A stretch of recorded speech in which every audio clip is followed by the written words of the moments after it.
સમાચારમાં હવે વાત કરીએ જળ તાંડવની। બનાસકાંઠાના હાલ થયા છે બેહાલ। વાવ તાલુકામાં વરસાદ તો થંભી ગયો, પરંતુ હાલાકી એવી છે કે કાળજું કંપી ઉઠે। વાવ તાલુકાનું ભાટવર ગામ જ્યાં સુધી વરસાદી પાણીએ તારાજી વેરી છે, એ તમામ વિસ્તારો છે અત્યારે લોકોમાં ભારે હાલાકી ભોગવવાનો વારો આવ્યો।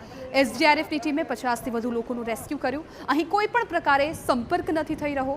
વાયરલેસ એકમાત્ર કમ્યુનિકેશન માટેનું માધ્યમ છે। મોબાઈલ નેટવર્ક શરૂ કરવા માટેનો તંત્રનો પ્રયાસ છે। જો કે હાલ તો ભરાયેલા પાણી વચ્ચે જીવ બચાવી રાખવો જ મોટો પડકાર છે। હજુ પણ અનેક ફૂટ પાણી ભરાયેલા છે। રસ્તો હજુ પાણીમાં જ છે।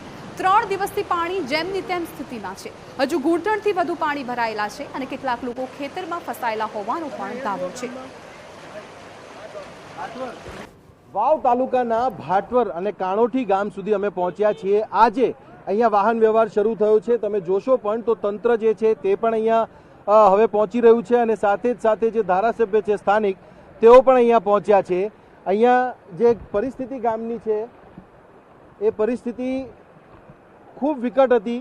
ગામના જે લોકો છે એ પણ ફસાયેલા હતા અને અત્યારે પણ તમે જોશો તો આખો જે રસ્તો છે રસ્તો પાણીમાં છે અને લોકો બહાર આવી પણ રહ્યા છે। કેટલા દિવસથી આ પ્રકારની પરિસ્થિતિ? 3 દાડાથી શું પરિસ્થિતિ છે ગામમાં? શું ગામમાં આમ છે આનો ઓપોઝિશન બધા પાણી? કેટલા દિવસથી પાણી છે? કેટલા દિવસથી લોકોને પ્રોબ્લેમ છે? ખાવા પીવા સહિતની વસ્તુઓ ફસાયેલા છે લોકો અંદર? 3 દિવસથી સતત લોકો બહુ હેરાન થઈ રહ્યા છે અને પૂરગ્રસ્તમાં પૂરેપૂરા છે અને જે પ્લોટ વિસ્તારમાં લોકો છે બધા પાણીમાં છે। અત્યારે કોઈને કંઈ અત્યારે ઘણા લોકો તો ફસાયેલા છે હજી ખેતરમાં, હજી બી આવ્યા નથી ખેતરમાં ગામમાં હજી। અચ્છા, બચાવ કામગીરી કઈ થઈ રહી છે? બચાવ કામગીરી ગામના લોકો દ્વારા ચાલુ છે, ગામના ટ્રેક્ટર દ્વારા, અને બધા સારી રીતે કરી રહ્યા છે હાલ। નહીં પણ તંત્રમાંથી એનડીઆરએફ કે પોલીસ ડિપાર્ટમેન્ટ અહીં બધા આવી ગયા, બધા અહીં આવેલા જ છે, બધા પણ ચાલુ જ છે કામગીરી બધી। અચ્છા, ક્યારે પહેલા આવું પાણી ક્યારે જોયેલું તમે? પાણી તો 2 ફેરા આજના જેવું નથી આવ્યું। હા તો પછી તમે શું જુઓ, ઘર ભર ભરાઈ જાય। પશુઓની શું સ્થિતિ છે? પશુ તણાઈ જાય પણ હાલમાં પૂછે મને છે કે પશુઓની પરિસ્થિતિ આમાં જોઈ જતી નથી। હા, ઘાસચારો નથી તો પરિસ્થિતિ તમે જુઓ કયા પ્રકારની છે। અહીંયાથી તમે જોશો તો કાણોઠી તરફ જવાનો આ રસ્તો છે અને અહીંયા પાણીનું વહેણ તમે જુઓ કે પરિસ્થિતિ લોકો માટે કેટલી વિકટ થઈ જાય છે। અને અહીંયાથી તમે લોકોને પણ જતા જોઈ રહ્યા છો કે તેઓ અહીંયાથી પાણીમાંથી ચાલીને આગળ જઈ રહ્યા છે અને આ સ્થિતિ બનાસકાંઠાની છે। આ વાવ તાલુકો છે અને વાવ તાલુકાનું આ કાણોઠી ગામ અને તે તરફ જવાનો આ રસ્તો, પાણીનું વહેણ પણ એટલું જ છે। અને તમે જોશો તો લોકો જે છે કેટલાય દિવસથી 3 દિવસથી કોઈકના સગાના ત્યાં, કોઈક ઓળખીતાના ત્યાં લોકો રોકાઈને પોતાનો જે સમય છે સમય લોકોએ 2-3 દિવસનો કાઢ્યો છે। અને અહીંયાથી જો સિનિયર સિટીઝન્સ હોય તો કેવી રીતે પહોંચે એ પણ એક મોટો પ્રશ્ન અહીંયા થાય છે। જે ગામના લોકો છે એ તમારે અંદર જવાનું છે? તમે આટલા સમયથી ક્યાં રોકાયા હતા? વાવમાં જ હતા।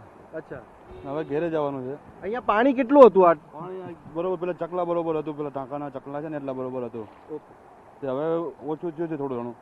વાહનો આજે શરૂ થયા છે કે આજે જ થયા છે? બાકી તો બંધ હતા, તો આજ સવારથી ચાલુ થયા। ગામમાં શું સ્થિતિ છે? ગામમાં અત્યારે પશુઓની, લોકોની કઈ ખાવા પીવા કઈ છે નહીં કોઈને, બધા બહાર બેઠા છે રોડ ઉપર। ગામનું મોટું તળું ઊંચું છે દાયકન, બાકી ચારે બાજુ પાણી જ છે।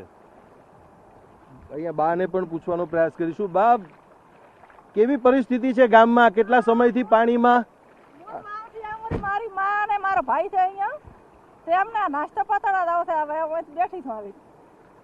પાણી છે એ કેટલી તકલીફ થઈ રહી છે? પશુઓ તમારે નથી આવી સાહેબ, વાવમાંથી આ વાવમાંથી પણ પાણી વધારે હોવાથી કેટલી તકલીફ પડી છે? ઘણી પડી છે બચારા। હા, ખૂબ પડી છે ને બચારા, બેઠા તો માજી ચરો ને આ નો તો અહીંયા નાસ્તો પકડ, પણ હવે સાહેબ જાઉં છે, કાઠું કામ છે, શું કરવાનું?